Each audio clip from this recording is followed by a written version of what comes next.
நம்ம Ashwin sweets and snacks export பண்றதுக்கு 7373041434 மற்றும் www.ashwinsweets.com கான்டாக்ட் பண்ணுங்க. போர் நிறுத்தத்திற்கு தயாராக இருப்பதாக உக்ரைன் அதிபர் ஜெலன்ஸ்கி கூறி வரும் நிலையில் உக்ரைன் அதிபர் ஜெலன்ஸ்கி விரும்பினால் ரஷ்யாவுடனான போரை உடனடியாக முடிவுக்கு கொண்டு வர முடியும் என ட்ரம்ப் கூறியிருப்பது முக்கியத்துவம் பெற்றிருக்கிறது.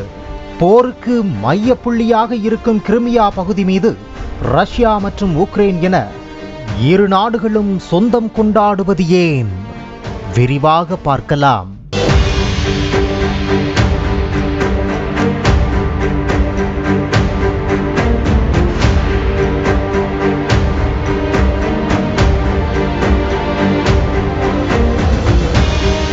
உக்ரைன் ரஷ்ய போர் நிறுத்தம் தொடர்பாக கடந்த சில நாட்களுக்கு முன் ரஷ்ய அதிபர் புடினுடன் அமெரிக்க அதிபர் ட்ரம்ப் பேச்சுவார்த்தை நடத்தினார். அதைத் தொடர்ந்து வெள்ளை மாளிகையில் உக்ரைன் அதிபர் ஜெலன்ஸ்கியையும் சந்தித்து ட்ரம்ப் பேச்சுவார்த்தை நடத்தியிருக்கிறார். ரஷ்யாவிற்கும் உக்ரைனுக்கும் இடையிலான இந்த அமைதி பேச்சுவார்த்தைகளில் கிரிமியா ஒரு மையப்புள்ளியாக இருந்து வருகிறது. கிரிமியா மீதான ரஷ்யாவின் உரிமையை ஒப்புக்கொள்ளுமாறு ட்ரம்ப் ஜெலன்ஸ்கியை வலியுறுத்தி வருகிறார். ஆனால் ரஷ்யாவிடம் இருந்து கிரிமியாவை மீட்க வேண்டும் என்பதில் ஜெலன்ஸ்கி உறுதியாக இருந்து வருகிறார். அப்படி என்ன இருக்கிறது கிரிமியாவில்? கிரிமியா ஏன் உக்ரைனுக்கு அவ்வளவு முக்கியமாக இருக்கிறது? பார்க்கலாம். 1991 சோவியத் யூனியன் உடைந்த போது உருவான நாடுதான் உக்ரைன். கிரிமியாவும் அதன் பகுதியாகவே இருந்தது. ஆனால் கிரிமியாவில் வசிக்கும் மக்களில் 60% பேர் ரஷ்ய இனத்தவர்கள். மொழியும் கலாச்சாரமும் ரஷ்யாவுடன் நெருக்கமாக இருந்தது. இதனால் இந்த பகுதி எப்போதும் ரஷ்யாவின் இதயத்தில் ஒரு உணர்வுபூர்வமான இடத்தை பிடித்திருந்தது. இதனால் ரஷ்ய ஆட்சியாளர்களும் கிரிமியா ரஷ்யாவுடைய பிராந்தியம் என்று தொடர்ச்சியாக கூறி அந்த மோதலுக்கு மேலும் வலு சேர்த்து கொண்டே இருந்தனர். இந்த நிலையில் ரஷ்யா கடந்த 2014ஆம் ஆண்டு கிரிமியாவை தன்னுடன் இணைத்துக் கொண்டது. இது உக்ரைனுக்கு பேரிழப்பை கொடுத்தது. கிரிமியாவில் அப்படி என்ன சிறப்பு என்று பார்த்தால் அங்கே எண்ணெய் மற்றும் இயற்கை எரிவாயு இருப்புகள் அதிகமாக உள்ளன. மேலும் இது ஒரு முக்கியமான சுற்றுலா தலமாகவும் திகழ்கிறது. கிரிமியாவை தனது கட்டுப்பாட்டில் கொண்டு வந்ததன் மூலம் ரஷ்யா கருங்கடலில் தனது இராணுவ இருப்பை பலப்படுத்தியுள்ளது.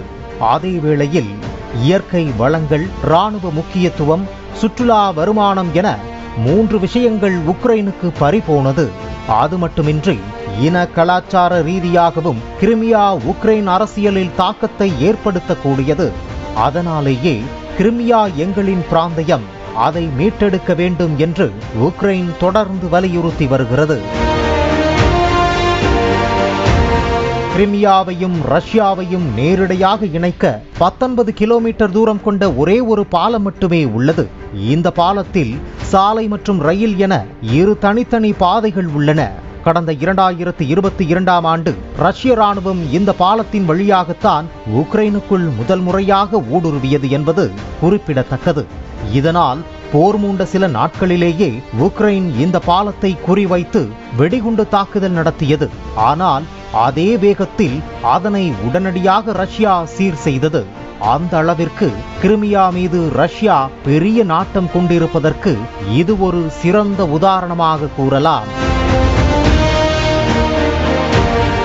இந்த நிலையில் கிரிமியாவை ரஷ்யாவின் ஒரு பகுதியாகவே அங்கீகரிக்கலாம் என்று அமெரிக்க அதிபர் ட்ரம்ப் கூறி வருகிறார். ட்ரம்பின் இந்த முடிவுக்கு உக்ரைன் நிச்சயமாக உடன்படாது என்றே கணிக்கப்படுகிறது.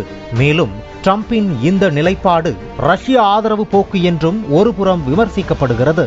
பல காலமாக சர்ச்சைக்குரிய பகுதியாக கிரிமியா இருக்கும் நிலையில் ட்ரம்பின் இந்த நிலைப்பாடு போர் நிறுத்தத்துக்கு வழிவகுக்காது, மாறாக ஒரு புதிய சிக்கலுக்கே வழிவகுக்கும் என்றும் கூறப்படுகிறது.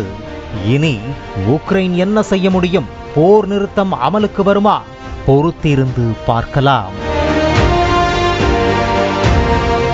நம்ம Ashwin sweets and snacks export பண்றதுக்கு 7373041434 மற்றும் www.ashwinsweets.com கான்டாக்ட் பண்ணுங்க.